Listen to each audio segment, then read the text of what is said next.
ពេទ្យមានតែដួងចិត្តមួយយ៉ាងទេឃើញអតិថិជនមកដល់ឈឺចាប់ទៅវិញដោយសប្បាយរីករាយលោកគ្រូចង់សួរដុកទ័រមួយអាចបងប្អូនលោកគ្រូហ្នឹងគាត់អត់មានកូនរយៈពេលប្រហែលជា10ឆ្នាំជាងហើយហើយលោកគ្រូណែនាំថាមាន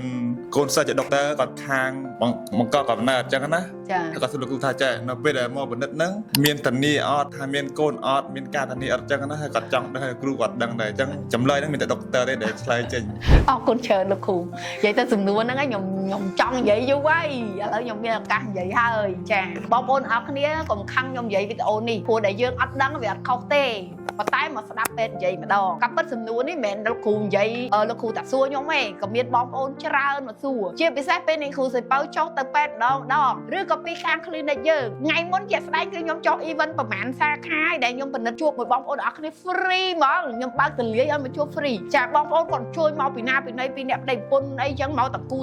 ពិនិត្យអស់ចិត្តអ្នកខ្លះ5-10ឆ្នាំសុភាអស់ចិត្តប្រាប់អស់ចិត្តបញ្យល់អស់ចិត្តនេះអត់កូនមកពីចេះអត់កូនមកពីចុះត្រូវធ្វើចេះត្រូវធ្វើចុះប្រហែលចន្លោះនិយាយនោះប្រហែលជាខ្ទង់45ទៅ1ម៉ោងហើយអត់មានអស់លើអស់កាយគឺនិយាយចេញពីបេះដូងចេញពីចិត្តស្មោះសរបរិសុទ្ធរបៀបខ្វាកចឹងឲ្យអតិថិជនដែលគាត់ពងទុកលំបាកហ្នឹងមកមានកូនណារបៀបអញ្ចឹងស្រាប់តែគាត់សួរមួយម៉ាត់ចុងក្រោយថាអ្នកគ្រូបើខ្ញុំពិនិត្យរឿងអត់កូនតើតអ្នកគ្រូធានាប្រមាណភាគរយខ្ញុំដឹងតែមានកូនបានខ្ញុំឡើងហាក់ហ្មងហើយនិយាយទៅហើយរឿងហាក់ហ្នឹងមិនមែនហាក់តែគាត់ម្នាក់ឯងហាក់រាប់សັບគូអ្នកឯងហើយនេះនិយាយភាសាពិតកុំស្អប់ខ្ញុំនិយាយភាសាត្រង់បងប្អូនទាំងអស់គ្នាការដែលយើងមកឆែកសុខភាពបែបវិទ្យាសាស្ត្រគ្មាននរណាគេម្នាក់ដែលទៅធានាទេពេទ្យណាទៅធានាមើលគ្រឿងបំលាស់ជួសជុលឡានម៉ូតូទៅធានាយ៉ាងម៉េចវាតាក់ទងមួយសុខភាពបើថាឲ្យអ្នកគ្រូបង្កើតកូនជំនួសអីហ្នឹងអាហ្នឹងគេបង្កើតបានទៅព្រោះឥឡូវកើតងាយចានិយាយលេងណាបងប្អូនអរគ្នាតែតាក់ទងបញ្ហាពិបាកមានកូនឬក៏ជំងឺអីផ្សេង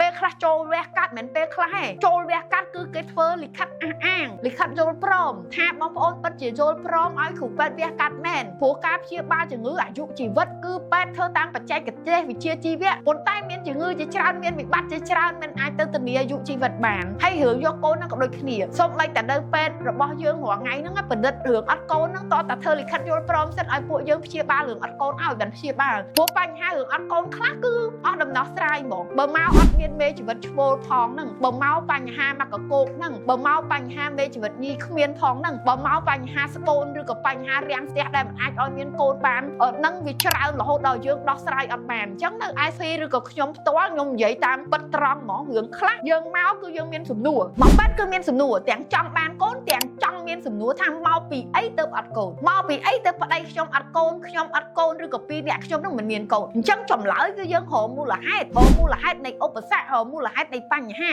ហើយឧបសគ្គនៃបញ្ហាដែលរកឃើញហ្នឹងខ្លះណាក៏ដោះស្រាយបានខ្លះណាក៏ដោះស្រាយអត់បានអញ្ចឹងជួមឡើយមួយម៉ាត់យ៉ាងខ្លីទៅកាន់លោកគ្រូផ្ទាល់ចាក៏ដូចទៅកាន់បងប្អូនអតិថិជនផ្សេងដែលសួរខ្ញុំនិងសួរគ្រូពេទ្យនានាថាមកពេទ្យរឿងអត់កូនធានាអត់ចម្លើយគឺពេទ្យអត់ធានាទេពេទ្យមានតែដួងចិត្តមួយយ៉ាងទេឃើញអតិថិជនមកដល់ឈឺចាប់ទៅវិញដោយសប្បាយរីករាយឃើញអតិថិជនមកដោយទុកលំបាកនៃការអត់កូនទុកសោកអ្នកខ្លះយំយែកអ្នកខ្លះឯកាអ្នកខ្លះឈានទៅរកការបែកបាក់គ្នាគឺពេទ្យចង់ជួយដើម្បីឲ្យបងប្អូនមានកូនមានគ្រួសារពេញលេញចាដូចគេមានក្តីសុខមានសុភមង្គលតាមបំណងប្រាថ្នាប៉ុន្តែការជួយបានមិនបានវាមានរឿងច្រើនវាមានតែបច្ចេកទេសជួយផ្សំវាមានការជំរុញបន្ថែមនិងការលើកទឹកចិត្តប៉ុន្តែអាការធ្វើការសហការសំខាន់នោះគឺនៅលើប្តីប្រពន្ធយើងដែលព្រមធ្វើតែម្ដងជាពិសេសការមានកូនបែបធម្មជាតិខ្ញុំធ្លាប់ consult ឬក៏បញ្ឈប់អតិថិជនជាច្រើនពេលដែលគាត់មកឆែកសុខភាពត្រៀមយកកូនឲ្យគាត់ដែលមានពេលនៅមួយប្តីប្រពន្ធគាត់ទេគាត់រកស៊ីពេលយប់សឹងតែថា